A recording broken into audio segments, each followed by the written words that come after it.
নেতানিয়াহুকে ঘিরে জল্পনা কল্পনার শেষ নেই।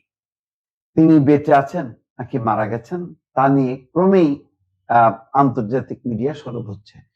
তখন তিনি বারবার তার ভিডিও প্রকাশ করছেন। বেঁচে আছে মার্কিন রাষ্ট্রদূতের সঙ্গে সাক্ষাতের ভিডিও প্রকাশ, ফের নিজের মৃত্যুর জল্পনা উড়িয়ে দিলেন নেতানিয়াহু।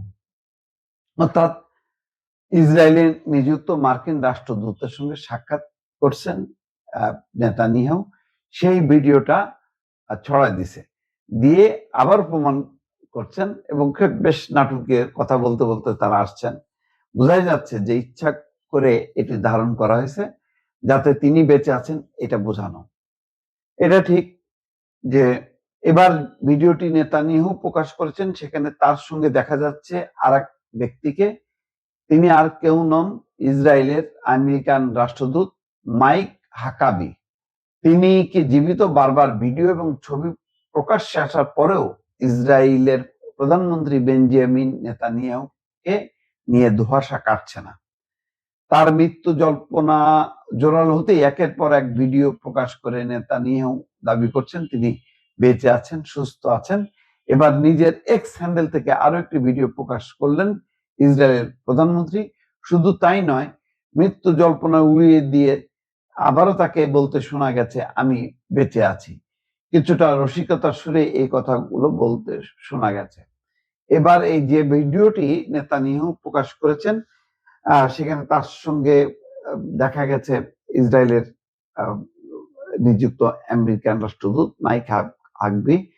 যে ভিডিওটি প্রকাশ্যে এসছে, যদিও ভিডিওটি সত্যতা যাচাই করেনি আনন্দবাজার.com। এটা কি এখনকার নাকি পরের নাকি বানানো? সেখানে দেখা যাচ্ছে নেতানিয়াহু এবং হাকাবি পাশাপাশি হেঁটে যাচ্ছেন, খুব হালকা চালেই তারা দুজন কথা বলছেন। হাকাবিকে বলতে শোনা যাচ্ছে, মিস্টার প্রাইম মিনিস্টার, আপনি সুরক্ষিত আছেন কিনা তা খোঁজ নিতে প্রেসিডেন্ট আমাকে এখানে পাঠিয়েছেন। তার উত্তরে নেতানিয়াহু হাসতে হাসতে বলেন, অবশ্যই মাইক, আমি বেঁচে আছি, সুস্থ আছি। একথা শুনে হাকাবি বলেন, আপনি সুরক্ষিত আছেন এটা দেখে আমি খুবই খুশি, কিন্তু প্রেসিডেন্ট বারবার জানতে চাইছিলেন আপনার বিষয়ে। ইরানের নিরাপত্তা প্রধান আলী লারিজানি এবং বাশিস কমান্ডার সোলাইমানির ইসরায়েলি হামলায় মৃত্যু হয়েছে। দুজনের কথোপকথনের মাঝেই নেতানিয়াহুকে সেই কথাও বলতে শোনা গেছে। তারপর বলেন, আমার কাছে একটা পাঞ্চ কার্ড আছে, সেই কার্ডে কয়েকজনের নাম আছে। আজকে সেই তালিকা থেকে দুজনের নাম মুছে দিয়েছি, এখনো আরো কয়েকজন বাকি আছে। দেখেন, এইটা বলে একটা আতঙ্ক ধরাচ্ছে সে। এই কথা বলার পর হাকাবি মজা করে বলেন, কি ভাগ্যিস ওই তালিকায় আমার নাম নেই। এখন নেতানিয়াহু বলেন, আপনার নাম ভালো মানুষের তালিকায় আছে। তারপরই মার্কিন প্রেসিডেন্ট এবং মার্কিন বাহিনীর প্রশংসা করতে শোনা যায় নেতানিয়াহুকে। ইরানের প্রসঙ্গে, সামরিক সংঘাত প্রসঙ্গে তিনি বলেন, প্রেসিডেন্ট এবং মার্কিন বাহিনী যা করছে তা প্রশংসার যোগ্য। আমরা অত্যন্ত গর্বিত, দুই দেশ কাঁধে কাঁধ মিলিয়ে চলবো। যারা পরমাণু অস্ত্র বানাবে সেই সব পাগলদের নিশ্চিত করব আমরা, ওদের কিছুতেই এই কাজে সফল হতে দেব না। তবে এই ভিডিও এই ডিপ ফেক ব্যবহার করে তৈরি না তা নিয়ে ইতিমধ্যে বিভিন্ন মহলে প্রশ্ন ঘুরপাক খাচ্ছে, কারণ এটাও এআই দিয়ে তৈরি এরকম একটা সন্দেহ করা হচ্ছে। সোমবার ইরানের নাগরিকদের উদ্দেশ্যে বার্তা দিয়েছিলেন নেতানিয়াহু। নওরোজ উৎসব উপলক্ষে তাদের শুভেচ্ছাও জানান তিনি। তাদের নির্ভীক জনগণ বলে উল্লেখ করেন, কিন্তু তারপরেও নেতানিয়াহুকে নিয়ে ধোঁয়াশা কাটছিল না। সেই ভিডিওটি প্রকাশের কয়েক ঘন্টা পরে আবার একটি ভিডিও প্রকাশ করা হয় নেতানিয়াহুর এক্স হ্যান্ডেলে। এবার ভিডিওতে মার্কিন দূতের সঙ্গে দেখা গেছে ইসরায়েলের প্রধানমন্ত্রী।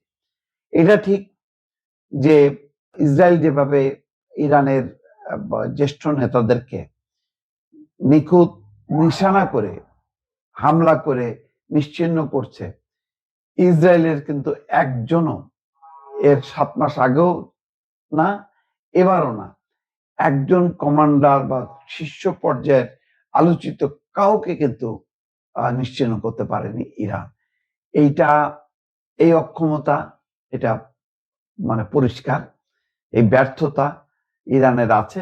অন্যদিকে ইসরায়েলের হয়তো সামগ্রিকভাবে তার অবকাঠামো ক্ষতি হচ্ছে, তটস্থ ইরানের ইসরায়েলের জনগণ, কিন্তু ইসরায়েলের শীর্ষ পর্যায়ের কেউ কিন্তু এখনো পর্যন্ত নিহত হয়েছেন, আহত হয়েছেন এটা জানা যায়নি। শুধুমাত্র গুঞ্জন আছে নেতানিয়াহুকে নিয়ে। তো সেটা আবার পরিষ্কার করার জন্য নেতানিয়াহু বারবার মানে ভিডিও প্রকাশ করে বলার চেষ্টা করছেন যে না, তিনি বেঁচে আছেন।